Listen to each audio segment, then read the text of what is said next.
فريقا قني بيسا رمنا نير بيسا الله أكبر ومساعدتك على أعدائك دمدي يجوكو كانوني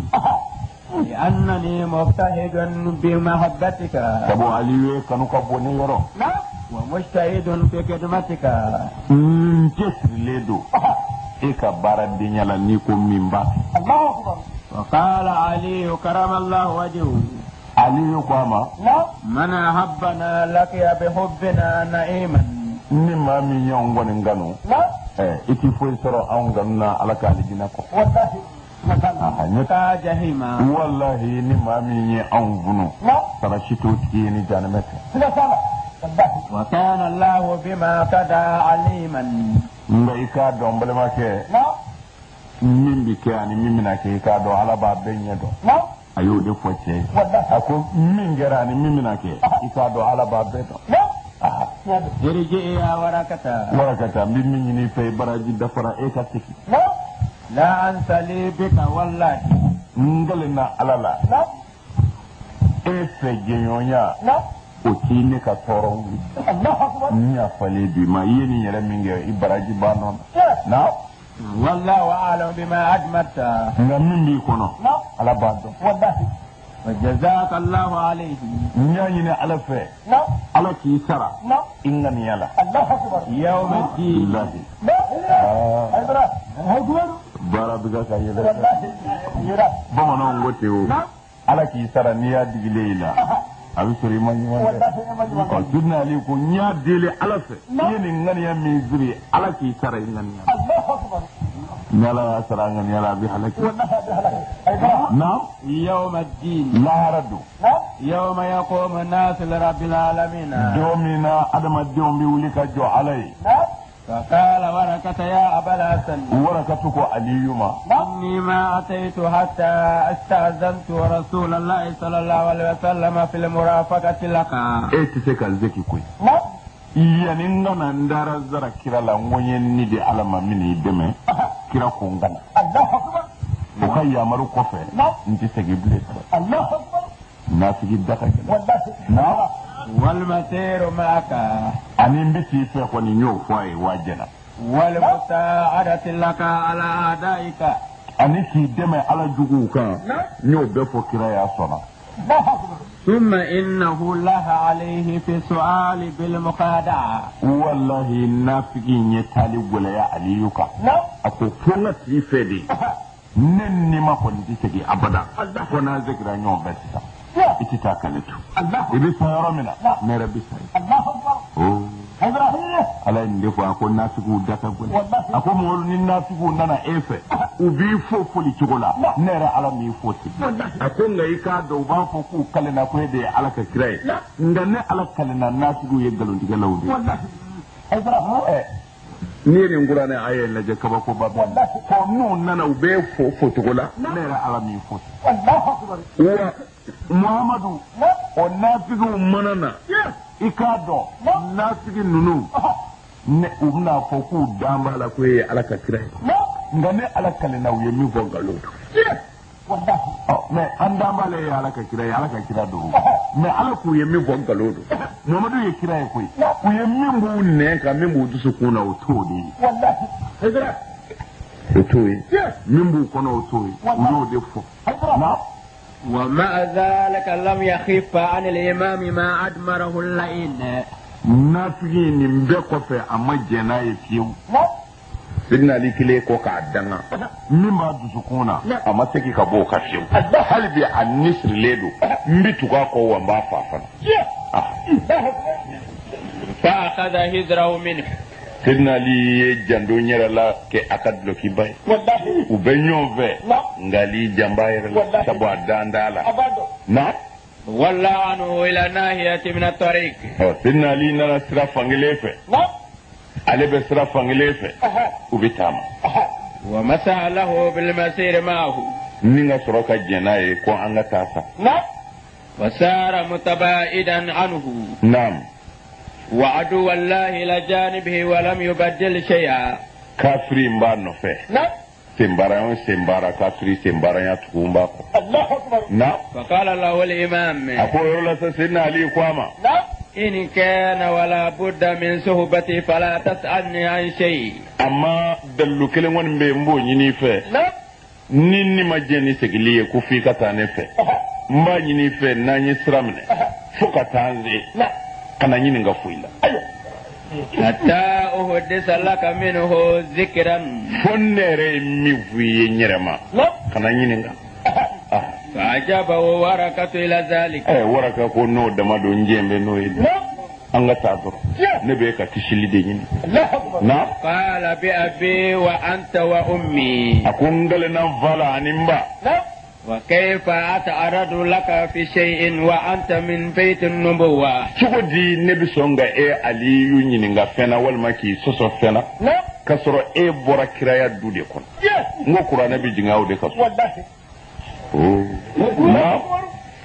ما أدري الرسالة wallahi kirayan da mandinge muhammadu somo fi وإنما أتقبس منك ومن علمك ndi nyini nga fena koy foni nye tukuli kife moyona foni nye moyondugu kife awde fe be dombawi ni ma min do dine na foni nyini ngula ولا أنازعك في صنعك nga ndi soso koni ni kwanga ke chukuchu ولا أمانعك في أمرك ndi bali fenyera la ni kwibi minge وإنما أنا مساعدك في سفرك ni yideme mbade kaninda mayna ومعاونك على أدائك ani deme mbay jugun nunga فإن ذلك قل سبيله الإمام to karam ngi sidna ali jananai wa do nafiki tiseki وجد في سره وأنشد ayi teliya akatama na abuga ka dongida وجعل يقول atora abafo من صاحب ليس يرجو منه خدعة sidna ali biga ka ayere dongri ko ni mami nye waraba senotu ibi mirili de keni waraba yin halakiliye يسقي من أظافره كأس الردى جرى wallahi o waraba se vuroki yorola o tikina halaki veri miye no esa ya kuna mai من يشرب السم لا يأمن عواقبها ne aliyu kɔni y'a dɔn ni maa min y'i tugu ka pɔsɔni min saya ti bali la bilen sigi bɛ n'o ye na لو كان يعلم أكبر السم لم تنع nga ne y'a dɔn ni pɔsɔni mina y'a dɔn min bɛ pɔsɔni mini kɔfɛ n b'a dɔn a bi banga min من أدمر الشار يأتي نحوه عجلا ni maa min ye tɔɔrɔ ŋaniya tɔɔrɔ in bɛ se k'a tigi ma مسارعا قاصدا كرجا متبعا wa tɔɔrɔ in delimana ma bɛna suri i kan tisi t'a kɔfɛ fana فلما سمع ورك هذه الأبيات من tuma الإمام min na ni warakatu ye nin dɔnkili ninnu mɛn sidna aliyu fɛ لم يرجع عما أدمره o ye dɔ fara kafiri ka kana gɛlɛya kan a bɛ to ka waati lajɛ u ye papiye sɛbɛn ka di yan ko sanga sera nka an sen bɛ yɔrɔnin minnu na sisan an ka tɛmɛ n'a ye dɔɔnin wa ayiwa ولم يزال mɔgɔw ta yɔrɔ ka jan dɛ na ولم يزال سائرين والإمام علي يقول حسبي الله ونعم الوكيل u ma wuli u bɛ ka taa sidina ali kɔni bɛ ka hasbunallahu fɔ hasbunallahu wa ni'mal wakil o kɔrɔ ye ne wasa ye ala de ye wa dɛmɛ bɛ ala de la na حتى وجب عليهما الزهر fɔ seli fana taara se u fila kan ولم يجد الإمام ما يتودع منه u ma ji sidina ali ma ji sɔrɔ a bɛ seliji ta ni ji min ye فسار إلى أن قرب العصر u taara ten fɔ lazara waati fɔlɔ taara surunya u ɲɛna u bɛ bɔ ji kan kuma o kuma u ma bɔ ji kan na فأشرف الإمام على رجل واقف على بئر u b'o la sidina ali to ka cɛ dɔ jɔlen kɔlɔn dɔ da la وقد ملأ أسقيته a kɛlen don k'a ka sow fa ji la وإلى جانبه مائدة منسوبة o ji in kɛrɛfɛ ye dumuni tabali dɔ sigi bɛ yen وعليها صحف مملوءة بطعام dumuniw kɛn bɛ ka minɛn fa minnu ziya tɛ kelen ye tɔw bɛ yen e bɛ min faamu kinu be bashiw be o koni sigi me kolondala chere sigi me o koroy ji chama ba bulu kolondala yi o fana sigi me kun mina ibino dos na فلما نظر الرجل الإمام تمامنني سيدنا علي فلي ووركة قال هلما إلي الطعام الفاخر أي وركة فلي النوفي أيا يتاما ينون زنge nunu mboyoro ka jan u sengenedo o yoro be agrina ku kumbe ako sengena bismillah wallahi jibiya dumini biya aw sengena no بثمن بلا ثمن ولا جزاء sarata la koy nabi ni ngaya de fi sabilillah alakam an ga bare ka tama de bismillah ku lamni alakama ka dumini duma alakama aka na yere toro ay jimi aka dumini ke fu aka ta na yere na فأسرع إليه الإمام ولم يمهله حتى قبض على أكواكه والله علي تربصرا كشين تشي جوليلا أسرع ما كبا أيكون فا أقول وجلد به الأرض نينغا قرطا كسبا دغما وجلس على صدره نينغي سيغا جيسيكا وحز رأسه نينغا كونلو تيكا كبوالا الله أكبر نعم ثم عمد إلى الماء فأراقه أين يشي جيما أترى جيمنا بكركا جيبه وحفر حفرة كبيرة أي دنيا بسي جعل فيها الطعام أسر لك الدمين النوم بك ودنيا كنا ورد عليه تراب حتى يغيبه نينغا بغريك كادتكو وسار كأنه لم يفعل شيئا أتلالك يسيكي كاكينا فوا مفويك فقال له ورقة يا أبا الحسن ورقة كوكو حسن فا قد تجارأت في فعلك والله يدى سكوي كان مبارينا وأسرفت في صنعك بالله يفنغ من تدقس لما يدينا وظلمت في حكمك يكيتي جوت كدر بما فعلت بهذا الرجل الذي يبرد الماء العابر هذا الطريق نينجي يومي ميمي جسما بلا تمنبو ني على كما كدوميني دي تمنبو ما على كما علي يدى سكو نينجيكي نعم وينسب المائدة للجيعان من غير ثمن ولا جزاء ما ميمي مغود من سرطالا علي يدى سكو وتقدمت إليه وذبحته إيو كان وإلى طعامه فدفنته إتلالك أكادوميني كدنيا كونوكو دتكو وإلى مائه فأرقته من غبنا أمبفا سيسا يكليف لك جيري ببون وتركتنا نلتهب عطشا ياندو إسا أنتو سكون بغا كمنا من غفة فقال له الإمام علي رضي الله عنه علي قواما علم أقول لك لا تسألني عن شيء حتى أحدث لك منه ذكرى أفوك مني تاما اندمنا نما فوني مي كان فين فوني فوني فين فيوا نعم ارجع الآن فإنك لن تستطيع معي صبرا أبنا تسكي يسكي فمانا نيت نسكا بارين دوكينو فازداد اللئين كفرا وامتلأ غيظا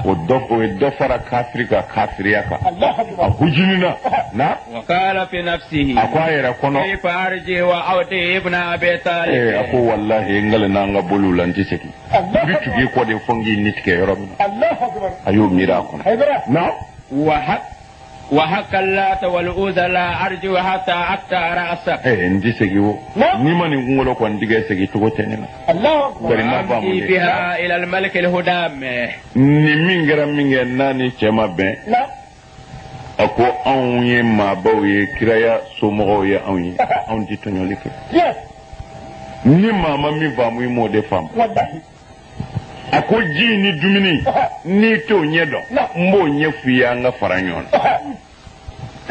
ako ni nje nga bara de ni kamna mo ke wala biya sanjama Allahu akbar na volombu bolo mashita da usigi mede dumini labene do kabla ni ji ikongo ba to mana na siuma hal ni ajula kuludo n'o ye commerçant sɛbɛ ye u b'a jigin ka dumuni d'a ma a b'i ji min dumuni na pɔsɔni de b'a la n'i y'a min dɔrɔn k'i sigi ka dumuni kɛ waatinin dɔrɔn a bɛɛ bɛ sunɔgɔ n'o kɛra nafolo b'a bolo u b'o bɛɛ cɛ ka taa n'o ye ka sɔrɔ ka aw tɔ lase k'u ka baara ye de a ko ji pɔsɔni b'a la n y'a bɔn o de kama dumuni pɔsɔni b'a la ni n y'a to yen kɔnɔw mana dun a bɛna kɔnɔw faa fo a ko n ye cɛ in yɛrɛ faga tari nin tɔɔrɔ na bɔ ala ka dugukolo a ko e ye tɔɲɔ yɔrɔ jumɛn ye a ko tuma na ne ne ka taama bi dan yan nafigi ma diɲɛ n'o ye a ko aw ye maabaw de ye a bɛ yafa aw ye jahiliw de ye n'a filila ka n'a minɛ an ka fili an k'a tɔ kɛ ne tɛna fɛn fɔ u ko an bɛ su na wala den in bila yan tari ma faamu de ko kuranɛkala bɛ yen n'o kun tɛ an kun n'an fɛn koyi sani an tɛ su la tɛ bila a ye bamusa yigi awa amina ala k'a n'aw dɛmɛ yarabi ala k'a yɛrɛ ka ala ka dɛmɛ jo wɛrɛ jira an na ala kɛra bonya kama sɔli ala rasul sallallahu alaihi sigira hɛrɛ la yarabi ala k'an minɛ hɛrɛ yarabi ala k'an bɛɛ sababu ala k'an sago d'an ma yarabi ala k'an laban ala kɛra jateyɔrɔ ma sɔli ala rasul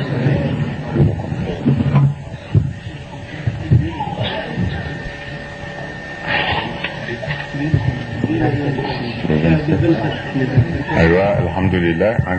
on dit le 27 de la 10e mois. Le 27 10e mois, 96, Inch'Allah, en bas de la Suna. Alors là, ça, c'est la herla, en bas, il y a la sala, quand on est herla. Ya Rabbi, ala kan besawab, ala kan sakoudi, ala kan labani, ala krajati Ramadan, salli ala Rasul. O don an ye walada in bila yɔrɔ min na ni ala sɔnna an bɛna ta o yɔrɔ kelen de la an balimaw tulo garisɛgɛ mana kɛ min ye Seydina Ali tuma min na ni alakira sallallahu alaihi wasallam n'a ye sira di a ma k'a fɔ a ka taa masakɛ kafiri in ka dugu la ka ladili kɛ n'a sɔnna ladilikan ma a ka don silamɛya la silamɛ bɛɛ bi fani ba la nga n'a ma sɔn ladilikan ma sa o tuma na ni Ali yɛrɛ bɛ se min na ni ala y'o latigɛ o tuma na o ka kɛ sabu silamɛ ka fɛn fɔlɔ ye weleli de ye n y'o de f'i ye kana mɔgɔ kɛlɛ n'i m'a ladi kana mɔgɔ kɛlɛ n'i n'a ma kuma n'i ye mɔgɔ kɛlɛ ka sɔrɔ i n'a ma kuma i nafigilama bi se ala ma o la silamɛya ti mɔgɔ kɛlɛ abada f'u k'i ladi o ye kira ka kuma kelen de ye n damaro di balimakɛ ma n'a ma sɔn ta kami da tigɛ o tuma na kira ye Seydina Ali bila ka taa Maliku Kudami yɔrɔ la a ko n'i sera Kudamu masakɛ ma i k'a ladi k'a wele ka na silamɛya ma n'a sɔnn'o ma a kunna jɛra lafiya nana mais n'a ma sɔn ma sa o tuma na n'ala ye min latigɛ o de bɛ kɛ o tuma na o tɛ hɛrɛ kɔni ye bilen o tuma na tuma min na ni Seydina Ali bɔra kira bɔra ni silamɛ bɛɛ ka Seydina Ali bilasira y'a dɔn an dɛmɛna o bɛɛ kan ka na se nafigi kɛ in tugu la Seydina Ali nɔfɛ fo ka n'u se kɔlɔnda in na n'u y'a sɔrɔ dumuni si bɛɛ tobilen bɛ cɛ bolo ye jisumaw bɛ yen k'u bɛ min fu u bɛ dun fu mana ka na se o fagali ma Seydina Ali yɛrɛ fɛ o tuma na ka na se fagali kɔfɛ cɛ ma se ka sabali Seydina Ali ka sɔrɔ k'o kɔrɔ fɔ a ye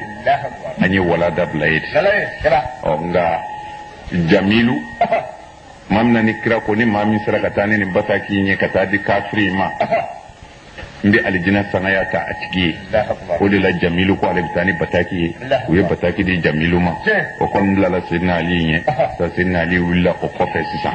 o tuma na Seydina Ali ni nafigi in de bɛ ɲɔgɔn fɛ o tuma na kibaru min mana ye Jamilu ko la ani Aliyu ko la sira in dɔ cogobali la an tulo garisɛgɛ mana kɛ min ye o la su in na ni ala sɔnna an bɛna o fɔ na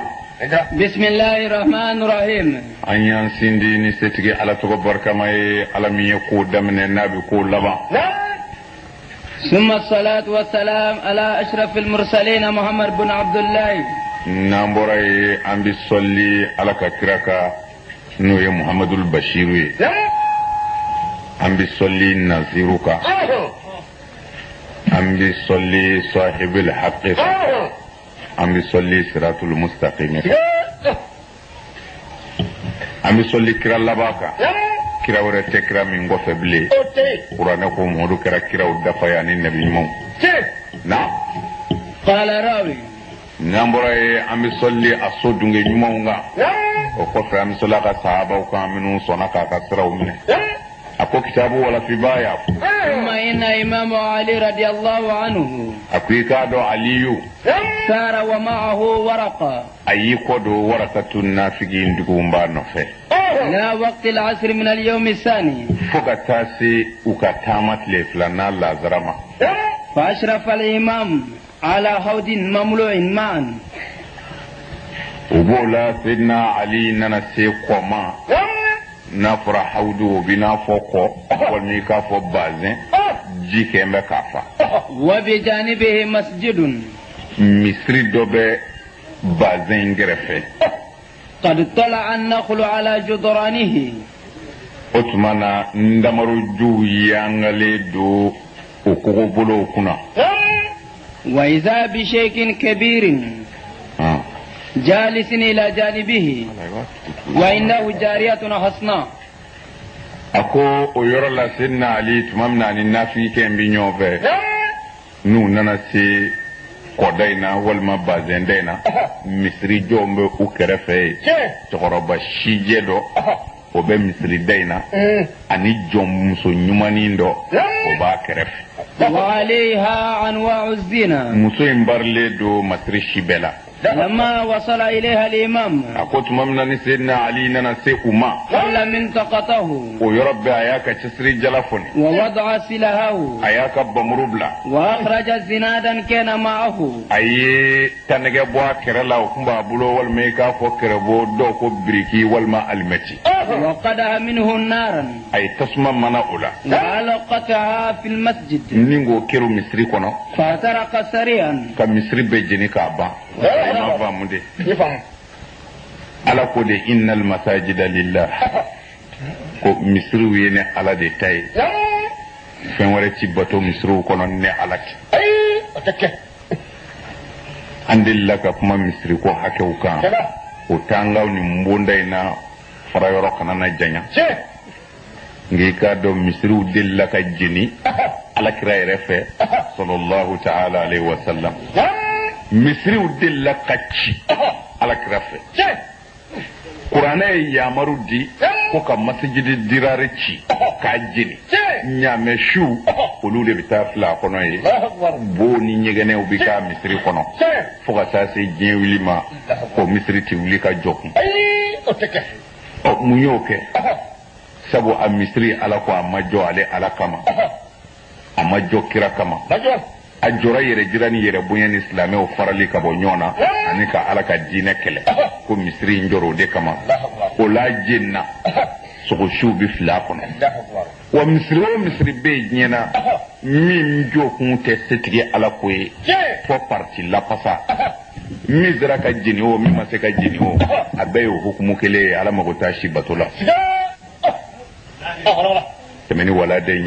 ثم إن عليا هفر حفرة أكو يرلا علي ندين بسي وعمد إلى السبية أشنام بغتينيما فجعلها فيها ورجمها حتى ماتت أيو كيرو دين كونو نينغا دين دتكوا دلاكا ديسيبو نينغا أغبا كرولا كيرو كا كيرو ني فراي فوكا تافا ثم عمد إلى الشيخ أي نيشي تقربا نيرما ميجي جيليدو فقطع يديه ورجليه أيو سير لاتكي نينغا بولو فلاتكي كبوالا وتركه مخضبا بدماغه نينغو تو أبكاكا قرندو أجلولا كريما فامدي كوربين مبلاو الله يتفويكا كونفي أبنى تلاكا نمبي ولا نافقي كيني نعم ثم عمد إلى الماء فتوضع وصلى الشنا جيلا أي سلجيتا نينغا سروكا سلي وانصرف كأنه لم يفعل شيئا وكرمنا سيدنا علي تاركا كينا فو أما فو يركي قال الراوي كتابه ولا في بايا فلما رأى ذلك ورقة أكوت ممناني ورقة ينيه ورقة من نافقو كوندي باي نيسا سار وامتلأ غيظا على إمام علي. ويرى لا وركة سونجرا علي يقرأ. لكنه خشي من صولته وهجومه عليه. سرنا na ko abu da kana ka sidna ali ibn abune min jinga ka sabu bebe asadullahi le galibido o de defo islamia soro islamia no defo bita lahara mo ode kumbe islamia la folo kamini kirat lela ute ala fe ute krafe te islamia yere fe ngo bisran islamia unye ka jira ko lu te islamia uyi otman u veseli u bishun olu de yu jija kana ni hakili lawye kana ni farafara liwye kana ni chenistra uye ko dla ka do islamia la abi fuma ko kira ka sahaba udu o cheni o balawu o mashibawu o de islamia no fe wa halbi o birka willa chama de islamia la chama bi birka wuli o re dande ala kula ngani yani loki bay ayi to abi ke kono melakado o basro iblisa ka kusai o de la nya fi ngosil islamia mo chama mbiseli ka afrika kusa oyi jogola dambela o ni selima mo jogonye mingo aleti seli o ka kusi na فقال لعلي وهو يلين له الكلام munafiki ngo aliyuma abuga ka puma misanya aliyu bolo atika ka pren aliyu kana na dimi يا ابن أبي طالب ko abu talib de والله ما أمرك الله بهذا ولا رسوله ningone alami blan nadra ninde kira ka yamaru yefew ali ولا نطق بذلك القرآن wallahi qur'ana harfu kalimani fo عمدت إلى المسجد فأهرقته وهدمته iye misri jenini ngochi والآن عاد خرابا misri kira tumongoloyi وعملت إلى الشيخ فقطعت يديه ورجليه iye choraba bolo flano se vlatke من غير ذنب سبقت منه إليك kasora mafoyi kila ثم عملت إلى السبيا من أحسن الناس وجها فرشمتها حتى lalaki ماتت nyeshi ni muso nyumani vanama ningo fani va choko ina ninga farala kiru وما كانت تصلح لذلك wallahi ni muso ni ngumangani ni va choko jugu yeta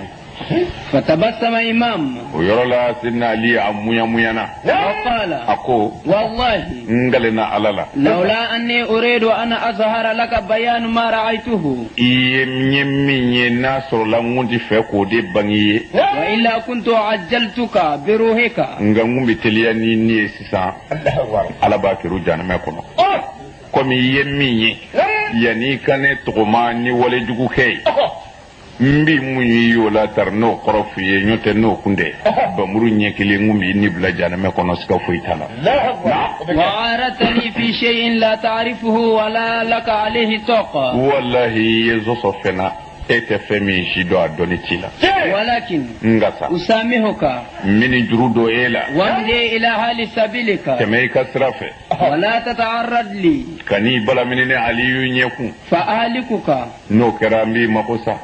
فانظر لنفسك وتدبر أمرك ika kod le yere yi ka kishi chuko nyini وانظر إلى ما أنت له صانع وسيظهر لك ما رأيت وعاينت وإن سألت عنه الرسول صلى الله عليه وسلم أخبرك به akot mana mbimi nyini fessa ekategi ikatani yere madina ni sirai nye feminu ngeta ikatu lakale ala kiranyana ni ya nye fo bashiru ite min do ana anofi na وأكرم الناس من إذا قدر عفا ngika do mokola maba o ya ala kiraka hadisai ma minga bo ma be o de ma ye na sirabi yafa alera ya doni ne joyi mise ka ko be kala ako nyato alai ako o de mo bela ma bay e jado ni nyore na mo minga bo mo be mo mi na sirabi yafa na وهذه مرة ثانية فإن صيبتني وعدت إلى الثالثة ako ni ladili ko flanaye ako amani tugurango ko ni sabana yanzoro siraka ni ku ibo nyini ngalike walma ku ibi ndogoya ula جازيتك بفعلك ni sarafena ikakani mi ka barala ألم أقول لك ما قاله عبد الصالح لموسى بن عمران عليه السلام afone ma fue khadru yemi fo musa e ne yo shifo eyo إنك لن تستعين معي الصبر ngwe etna se ka sabali sabu femi mbiki nyana ni ta shido abibla kumana فقال يا أبا الحسن ويرى ساكو حسن فا عرف أما قلت من دمنايك جو فديك يافا ولست أعود إلى ما تكرهه نجي كدالا نجسجي إتفهمي بنتسكوكو وهو يظن أنه يظفر به nga nafigi men bela ani aliyu benyove ali nyena alabna wati don noya sidna ali ka sengena bo mana nabi sunongo abi soroka aliyu fa chugo yini o kuma nabi aliyu no fe ni hakli jugu inde o me alay aliyu kishi jugu nun toroma halbi wa ala kile de be ya rabbi ala ka nyere kishi ala ka do anu che na فسمع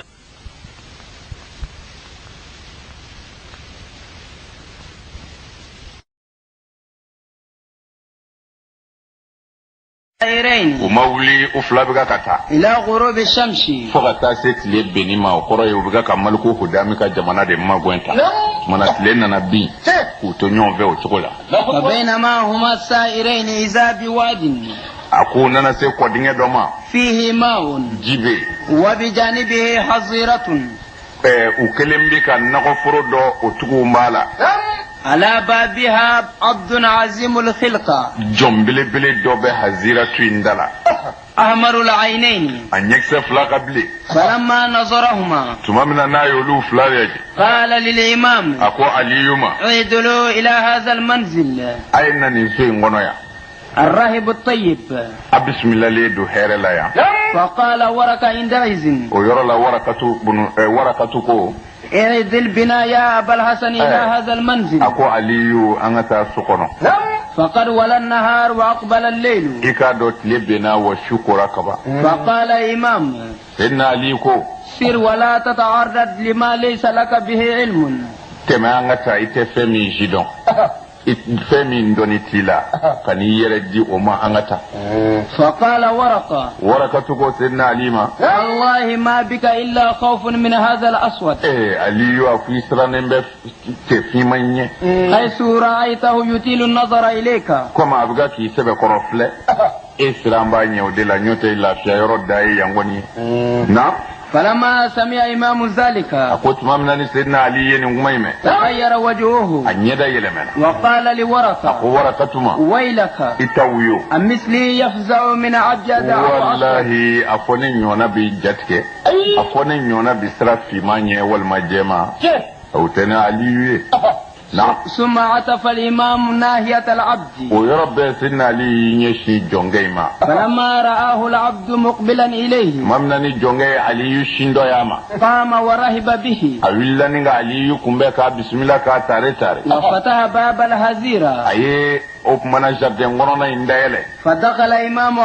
علي دونا ودخل ورقة دونا ودخل الأسود نحوهما في من يردنا كفروكا نوي جردين وأغلق باب الهزيرة ويه جردين دتكو أدرا فلما وصل الإمام إلى وسط الهزيرة ممننو ننسي جردين كمانجلا وإذا هو بجماجم مقطوعة ويربي وشنكا يكونغلو كلو تشاما في فلي دو جردين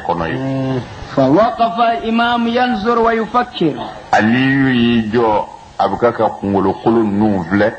أبكاكي تاشي وإذا بأسدين عظيمين قد خرجا من جانب الهزيرة وبو لا يرمنا ورب فلا بورا نغفرو كنو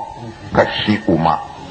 وقصد واحد منهما إلى نحو إمام كلي يشي عليهما وآخر إلى ورقة كلي يشي ورقتهما فالأسد الذي وصل إلى ورقة أقوم يشي ورقة ما حذر وزمجر وبرنا نيغا كلو فلما عاين ذلك ممنني ورقة يوي قصد إلى نحو الإمام وبولا نيغانا علي يرولا وهو يرتعد أبكاكا يرى كثافة في الريح البارد إبا فو أكمنا بطيه بلالي في باسافي واستقت أسنانه أني اندورا وبيكي بيكي غوشي نيونا واهتزت ركبتاه كمبري كروف لا تروبي نيونا جاتكيفه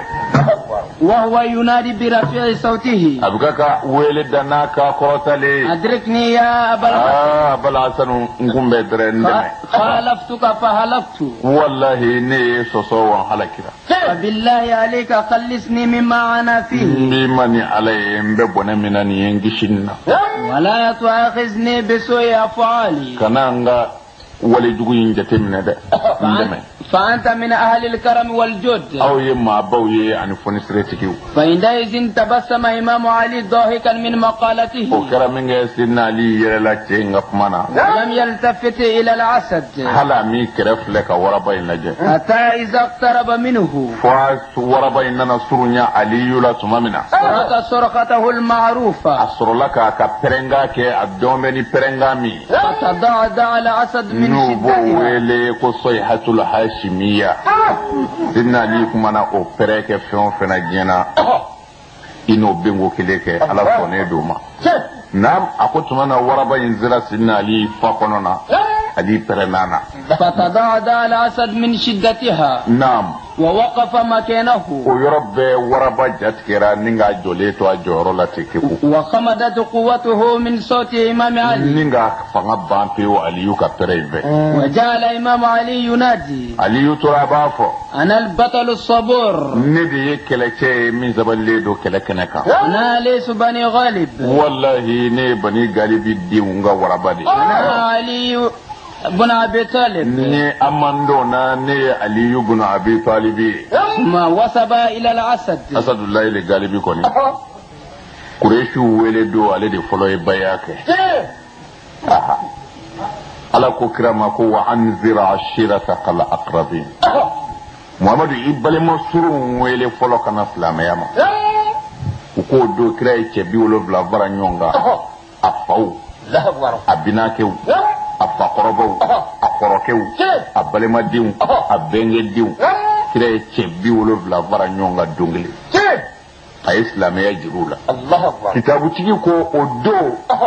o jama kulu bayna mogo shima soro min sona silamaya ma ko fo sidna ali kile o de wulila kana tege da kira tege ka baya laydu woro tay Allahu akbar karima famde wuli baldo o sidna ali ka baya keroye ni mago bola ibn amba kitabu dima kadino ko ni asadullah ye baya ke dere ala kire ko ni diwolo blanchera ali de kile ndronye baya ke Qur'an kele ka fo kirama ibalemo wele ka ala ko injirula balemo wele do ali youtubero do de o ya sura akadogo ko juku akele ko ka baya ke kira ko ama tanye fo ifaye nabi jenai akulla ndi fa hakilila nyini ula sabu e ko ala ko angake ne ala tage ka bandi tan fa hakilila nyini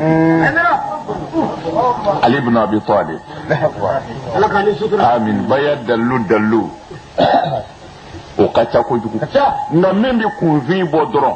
ko baya sogolone do fen woro indeka ni o donné do ka fo o fen woro imbi bedambe ni yere doni ala doma ni fe mi nyiro ko fe o tui kitabu dobe o bawele ko ahkamul Qur'an ajuzu nani karamo mi ya dele kalaje ko ala kira ka nyenama ya kono amma son fiu u kabbaru sebe ka bo ale Muhammadu fe ko me aye mo wele dodola ko hali nati ne Muhammadu ka kuma sebe ako fengele mbi ya maru de o ka sebe bi ni o islam ya dongai kira ya foka daka ko ni o islam ya dongai mbi ya maru dibi ako sebe ko ne Muhammadu koti وبكتابه من أحكام القرآن جزء رابع نيا في كلتالا ناتي بلو أبنى ردي بلو نينا نمبا بوكا جيما كنت كوتي بياي غا جليرا مغو نينا أنا جليرا مبي جمسنو زوناما nga karamogo caman go ko fo ka bo silamɛya la nyote uka dumini taw bina ba mogo min balo sirile do namara ka wulila mogo min balo sirile do janaya ka sanga soro la ne ku ibo ka tiyo gire a bɛ se waati de min na a b'o kɛ bamananw y'o de fɔ n'i ye jakuma minɛ a seko y'a sɔnni n'a ɲi min ye a b'o kɛ ka baara kɛ dɛ hali n'o ma fɛn ye a b'o kɔni kɛ o tuma na a kana tɔɔrɔ n'a ye ala ka diinɛ lagositɔ ye ala kira ye bi fɔ an ye o mais n'a sɔrɔla kira ko kafiru de tun bɛ diinɛ in tiɲɛ o tun t'an tɔɔrɔ mais kira ko minnu k'u ye diinɛ in tigiw ye k'olu de y'a tiɲɛbaw ye o tuma na foyi ma bala anw n'a la a ye to a ka layidu kɔfɛ a ye sa nin kan ala k'an dɛmɛ. ثم وثب علي إلى الأسد بقوته وضربه فقر إلى الأرض ميتا. a ko yɔrɔ bɛɛ sidina ali taara basura ka sin waraba in na k'a bugɔ ko kelen kɛ ni zili kafari ye wallahi a ye waraba ni tigɛ o yɔrɔ bɛɛ. قال راوي ثم حمل إمام علي على الأسد الذي حمل على الورقة أتلالك ينشي ورقة نفع تقو وربما وثب عليه أتربصروا فنكا ونادى أي ويلدا أنا ليس التمام أكو ندي وربي فعند ذلك أكو يولا فر الأسد داخل البيت فرارا عظيما ويربي وربب الله قابد سخننا عندما نظر ما حل بأخيه وجعل العبد يحد النظر إلى علي ويتعجب مما فعل واغتاز غيظا شديدا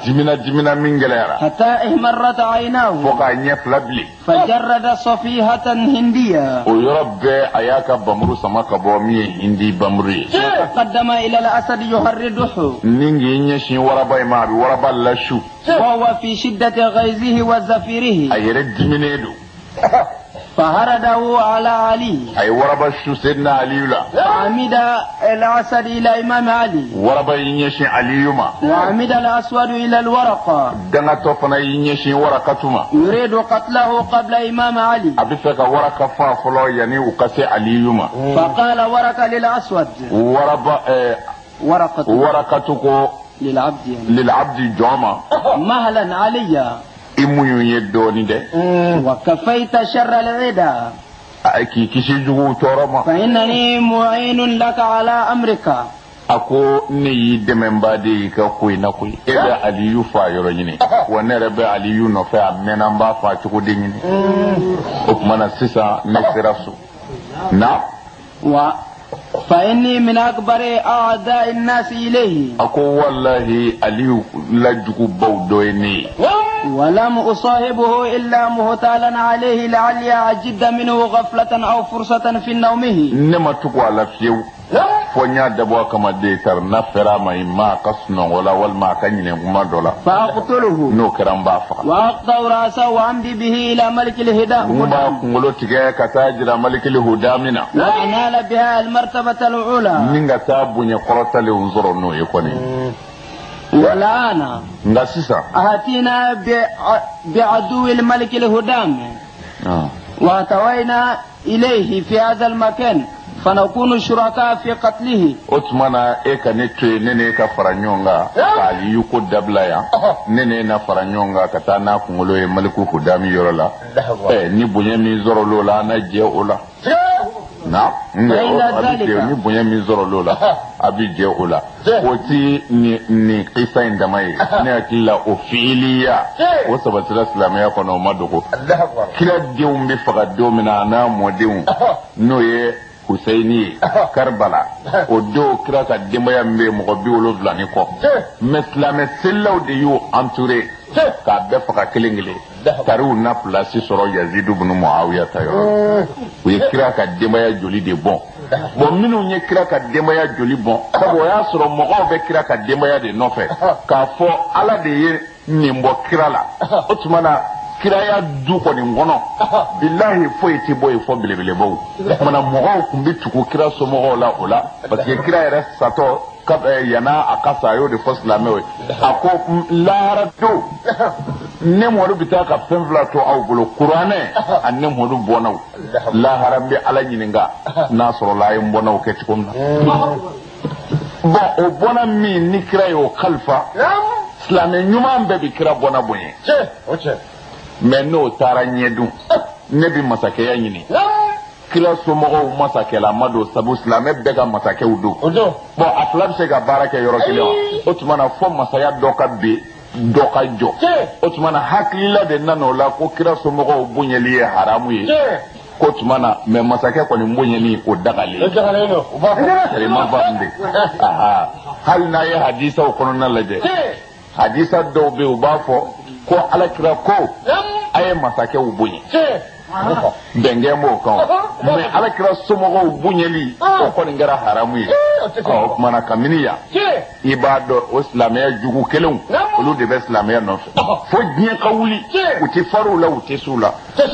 tarima faamu u taamasiyɛn tɛ dɔwɛrɛ ye maaba ko man d'u ye n'a fɔra maa o maa ka bon o tasuma bɛ mɛnɛ u dusukun na ala b'u dɔn o diɲɛ janɛmɛ de la yan n'u y'a mɛn ko karisa ye maaba ye f'u ka sa sa u tɛ se ka sunɔgɔ bilen o tigi b'u sɔn ka sa fo ka t'u ni tigɛ taamasiyɛn gɛlɛn wɛrɛ t'o ye u y'i kɔrɔw ye ayi u tɛ maabaw fɛ n'i ko maaba kɔni o b'u jeni ala y'u bila o tasuma na olu de ye kira ka denbaya bɛɛ faga k'a ban wa fo ka diɲɛ wuli o b'u nɔfɛ fana tarima faamu de yarabi ala ka don an n'u cɛ فعند ذلك فرح العبد من مقالته جوين سوجرا ورقتك كمانا ومال على إمام علي ويربى وينشي علي يوما وكذلك ورقة يري ينشي علي يوما حمل مع العبد على إمام علي ويربى أننا ورقة دمي ورقة ننا جوين دمي وكشف الغطاء o yɔrɔ la min ndogolen don nafigi y'o da kɛnɛ وقال a ko يا ابن أبي طالب Abu Talib den لا أين طالب e bɛ taa mini bilen sa وما أنت عليه عازم e jɔn bɛ mun kan kun إلى متى نكتم ما في القلوب ma joli joli don an zɔ bɛna tigɛ an t'i fɛ la an gɛn bɛ k'a dogo setan ye وفيها نارا لا تخمد walahi ne tun bɛ yɛlɛ e fɛ ka tasuma to an dusukun na tasuma min ti duga fiyewu ولهيب لا يبرد walahi taporoforo mun bɛ anw dusukun na tamɛnɛ min ti faga فانظر لنفسك وتدبر أمرك o tuma na ali i ka ko i yɛrɛ bolo nin ye sa dɛ n'i yɛrɛ bi labɛn min kɛ o kɛ sa koyi فقد آن أوانك وانقطع حسبك walahi i ka waati sera dɛrɛ فلم يلتفت إليه إمام aliyu m'i kɔfilɛ warakatu yɛrɛ la وهجم على الأسد a y'i ɲɛsin waraba ma وضربه ضربة هاشمية a y'o bugɔ ni dɔrɔbatul hashimiya ye بين عينيه فخرج السيف يلمع من بين فخذيه wallahi a y'a gosi a sanfɛla la k'a ta waraba ɲɛda la n'a y'a bugɔ ni a ka bamuru ye ko bamuru nana fosi ka bɔ waraba wolonfila ni ɲɔgɔn cɛ a bɛ ka yele joli la na فلما نظر العبد إلى ذلك a ko tuma min na ni jɔn in ye n jɔlen ye nin ye اندهش وهار وارتعش a ja wulila وعلم أنه a y'a dɔn yɔrɔ in kɔni na إن أقدم على إمامه n'ale kɔni y'i ɲɛsin aliyu ma tan أرده وأعدمه حياته wallahi a b'a ka diɲɛ ɲɛnamaya ban pewu فرمى صفيحته من يده إلى الأرض o yɔrɔ bɛɛ a y'a ka bamuru fili ka bɔ a bolo ونادى a ye wele da يا ابن أبي طالب a ko Abu Talibi den أبقى على أسيرك hinɛ i ka ɲɛnama minɛ la وآسن إلي ɲumanya kɛ n ye أكون لك خادما n bɛ sa i nɔfɛ sa ne ko min فإني لم أعلم بك ne kun t'e dɔn ولا بمكانك حتى سمعت بذكرك من رفيقك wallahi i balimakɛ ka kuma in de y'a to n y'i dɔn sisan n'o tɛ ne kun tɛ e dɔn أحسن إلي يا أبا أحسن الله إليك ɲumanya kɛ n ye i ka n kisi ala ka ɲumanya k'i yɛrɛ ye n bɛ fɛ i ka n don ala ye قال الراوي kitabu walafiba y'a fɔ لما سمع ذلك منه الإمام tuma min na ni alimami aliyu ye nin mɛn قال a ko اعتزل حتى أفرغ من عدو الله e k'i muɲu n ye sanganin dɛ yanni n bɛ tila ala jugu in na fɔlɔ أعود إليك n bɛ segin ka n'i ma o يقضي الله بحكمه ما هو قادر wallahi ni n segira a ka di ala ye cogo min na a bɛna kɛ ten tarima faamu dɛ layidu ma d'a ma dɛ a ma fɔ i kisira a ma fɔ i ma kisi i muɲu n ye dɔɔnin tari ɲɛ tila nin na ni nin da banna n'ala ko i ta in ka kɛ cogo min na a bɛna kɛ ten tarima kuma in faamu o kɛra min na naam ثم عمد إمام إلى ورقة aliyu ɲɛsin warakatu masa وقال يا رأس النفاق والجهالة ko jahiliya kuntigi ni nafigu ɲɛmɔgɔ قد أظهرت يا عدو الله ما كنت له ساترا ye dogole da kɛnɛ ka sadra فانظر آن لنفسك وتدبر أمرك o kumana i labɛn sa فقد آن أوان قتلك i ka i sali kɔni o waati dafara sa waraka ومسيرك إلى النار وبئس wa القرار taa yɔrɔ foyi ci la ni janɛmɛ tɛ ni kuranɛ ye nin fɔ o ya ayuha nabi jahidil kufara wal munafiqin جاهدي الكفار والمنافقين وأغلظ عليهم ni ala ka kuma de jahidil kufara muhammadu kafiru kalaw jihadi kafiru da mata da wal munafiqin minhum bislim misri kono yere kofe o nafigiu olu yere jihadi jadi ye flade kafiri bi jihadi ni bamuru ye nafigi bi jihadi ni darane ala yo fo ala kira yoro dura ko wa qul fihim qawlan baligha tafu ye fu kasati buku Islamia amin Islamia nana nga mo deme min bi ala kasraka men nafigi ko ni ala ko bone jinga ka tere do ada qur'ana aya ko ci karima famde na li shena tera ko shi bana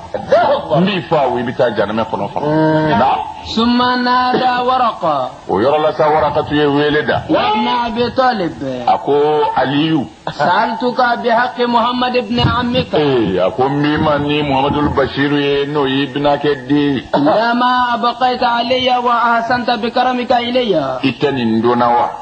ikafunisire yanga ikanafa فقال له بعد نفاقك وكفرك ما أبقي عليك aliyu ko ma wallahi kafiriyan nafiya kofe e tuliti daga هيهات o yidandre فلما أيقن اللئين بالهلاك tumamna ni danga to re ado ko ni halaki yesa قال يا ابن أبي طالب ako aliyu ma أبى الظلم ألا يفارقك ولا يفارق ابن عمك wallahi tonyoni koni maseka bo e no fe ani binake de atakara sidna ali yara ka kuma ye ni saya nana che kana sramble o ayre ado sisa foite na saya ko ay saya ta shindle ako aliyu eni binake de tonyoli ko nti se ka bo on no feble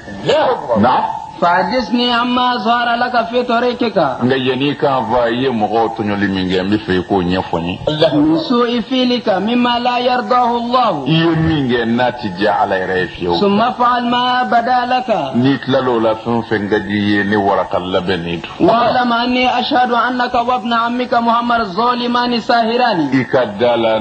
ne sharia ledo eni binake de muhammadu aw ye magicien de abi kabako ke nte ala kote na'am فغلب إمام من مقاله o chama bike o ala kira binake do kumbe kishinema ba mano ye abul jahali adilla ka dinge basi ne yo fo e nyana ka dinge indatu akumbe mbembale make de muhammadu don ma sebetu na tara foye kwa binake mangene a ciski fiye wa binabule yako abinabule ma bado mbado abinabule john aye dinesi akaka nga temesira mi ve aka feze ongo kan akana don na bina dinge ngono yoro mina aka boko seka aka dugula mashi kana bo akalama yako ye kira binake ka java yo Abu Jahali kon John ye dinga se koma ya pochugum ka feze mba u feze dinga indala unana fo kira ye kuika di binake mangena ku akone binake mangena ko akombita alaje ma ba ubite de billahi kira binake kunye kafiri akonde alafe modu ndi refe modu foni ndeseri la ni se fari la fe me obeko kira mawuli fiyewu abita binake kafiru laje abase ko kuyi otumana an minu ati be an yɛrɛ ka banzo mo la ko silamewte nga bi be danzigi de ka yanje danzigi min ndido anga ala kuna nana no soro dlo mina no ko nanga mi ba ko ay temena n'u y'i bila fɛn na min ti daga i b'a fɔ anw dabolo ti sɔn mais min b'u bolo o t'u bolo ye lahara kiiriw bɛ taa tigɛ ne fa ye kafiri ye n ba ye kafiri ye n kɔrɔkɛ ye kafiri ye o tɛ du fara kun bɔ dɛ la mais e kɔni kana dɛmɛ o kafiriya in na a ye tɛmɛ n'a ka balimaya ye sabu an ka kira min n'an b'o lajɛ n'o bɛ wele ko el-qudwa wal-qiyada kira y'an dege o de la kira wulila a bɛna taa bangebaa kafiri lajɛ kafiri min bɛ fɛ k'ale yɛrɛ fa tuma min na ni alakira nana don sallallahu alaihi wasallam Abul Bikri b'a nɔfɛ Abu Jahali ka bulonda fɛ Jibrila y'a kunbɛn da filanan a ko i jafara a ko ala ko i ka segin ko dingɛ senna e ɲɛ o kɛra min na Abu Jahali sigilen so kɔnɔ a ɲɛ bɛ kira segintɔ la kira bɛna kisi dingɛ in ma o ma bɛn a ma fiyewu a sɔ jara a girinna ka wuli a ko n denkɛ na kɛ Muhamadu na ale wulila Muhamadu nɔfɛ taara na Muhamadu nɛgɛ ka na ale yɛrɛ ɲinɛna dingɛ kɔnɔ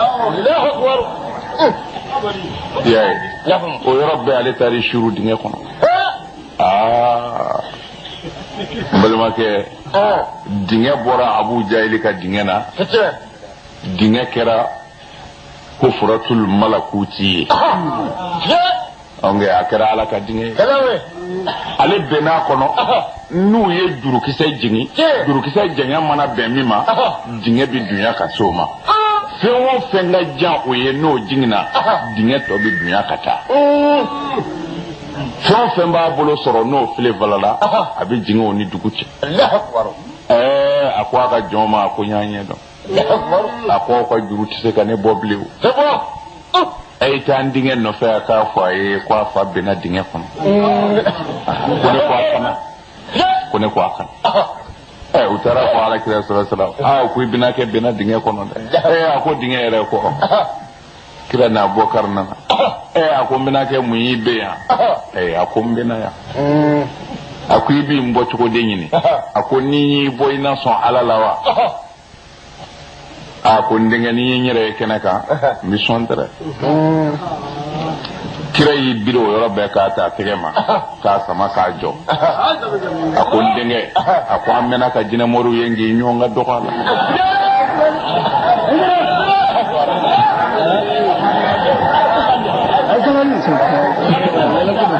tellement faamu kafiri ma sɔn billahi a bɛ o cogo kelen la n'ala ye min da halaki kama o bɛ halaki ya rabbi ala ka hakili ɲuman da na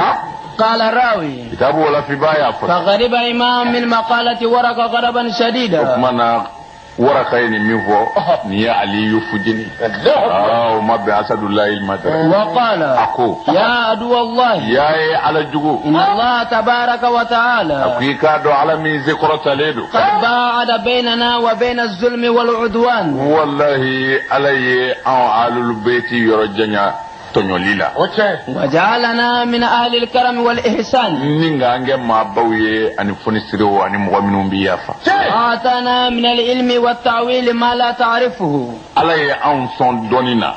أني دوني كرا ولا لا ما شامان دميجيدو ويل لك ولقومك والله بنبئي أني إنه فمغو فأنا أكشف لك جميع ما رأيته في طريقنا نجي إمام من دونيو يانغسرك منو بولا ولا يسيسا أول شراكة وأما الشيخ الذي أتيناه عند المسجد أكوني تغربا من نانيو صرو مصري دالا وإنه جارية جمسوني من باكرف إنها ابنته الدمسودو وهو ينكحها للصدر والوارد akembe ko demsoni nde blatte men bawnye ni minye borafe abide ndi otikima kade warimne فإذا نزل عنده سالك الطريق نتمنبا سيرو فيا أو عابر سبيل عرض عليه ابنته أباد مسجرولا فإن أجابه إلى ذلك نو صنو ما كان حكمنا أبو نجرا وإلا تركه حتى ينام ويسرق جميع ما معه نو ما صنو أبو تري وسنو وباتو نفلو فيون فيمبو بلو أبو شين والشيخ مقيم على هذه الحالة في هذا المكان أكو تغربا يزي من دي كان يوري ناياتا بارا ولا تعالى نيغو a denmuso b'a bolo ni min nana a bɛ denmuso in diri la n'i kɛra denmuso in na i b'o wari sara kuma ɲɛna amma ni min ko ne tɛ sɔn haramu ma e sunɔgɔbaatɔ a bɛ e ka minɛnw siɲɛ ko cɛkɔrɔba in ka baara ye nin de ye na. فلما قدمت عليه ووصلت إليه قطعت يديه ورجليه من عجل سرقته. أكون بولو فلانا سيفلاتك شويني جرومك. ورجمت الجارية للزنا. أكون مسوين فقا فرلاكيرو أبي جنايا مينجي وشرياك. وأعرفت المسجد. ني مصري جني. وأما هذه الهدية سبق داك مصري تي جنايا كمبيكي او مصري ندي كونوي ني مين زونا مبوتكي ني نامبوتكي ني نو دي فيديو مصري كون ني مين او مانسون لو بيشي كنما وبوكا منو جين اكولا ني مصري جني او تي مصري ني كيف بولو فلاتكي بولو كلي دي بيتكي ني شويني كيلين ni shuni warake bolo to kele bitke ni shuni warake se kele bitke ni shuni warake to kele bitke otumana ibi blate sa ni sira ka million ko fe otumana o shuni sa teri ma vamde akonyo kiti boloka akuye to nyoni yenna akola ako amma deni ani tiyo de bi jena yake misiri ngono ya ako kama nyew farala keru sabu qur'ane ko ka jena yake la farala keru min de la ka furuke ako farala keru nguye kudive ako tumana nye misiri jeni parce que jena yake rodo ako yetu nyoli yo lamine doni be masibewu adoni ndama de be papier ka aha on be